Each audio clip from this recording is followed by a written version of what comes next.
আপনি বোধহয় প্রেম টেম করেন না? জি মনে হয় করি, কিন্তু ঠিক বুঝতে পারি না।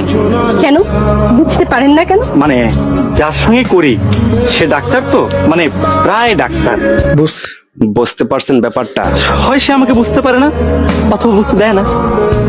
আপনার পোশাক আশাকে তো দেখে মনে হচ্ছে আপনিও ডাক্তার, মানে প্রায় ডাক্তার। জি আপনি কি ধরেছেন, এই জন্য তো আপনার কাছে হৃদয়ের চিকিৎসা করাতে চাই। কাহিনীটা চমৎকার ছিল। আমার ধারণা আমার হৃদয়টি আপনাকে দিলে আপনি আপনার হৃদয়টি আমাকে দিবেন। ও আচ্ছা, হৃদয় ঘটিত ব্যাপারটা হলো, কিন্তু আপনি যে বললেন হার্টের অসুখ। ওই আসলে বিষয় তো একই। বিষয় তো একই। হার্ট, হৃদয়। বিষয় একই, বিষয় মোটেও এক নয়। আপনি আপনার প্রেমিকার সঙ্গে প্রেম করবেন আর প্রেমিকাকে ফাঁকি দিয়ে অন্য জায়গায় ব্যস্ত থাকবেন, এটা তো খুব কঠিন রোগের সিমটম। ওকে ওকে, আগেই প্রেম হয়ে গেছে, এখন রিলেশনে আছে ওরা। আপনার উপযুক্ত চিকিৎসা হওয়া উচিত।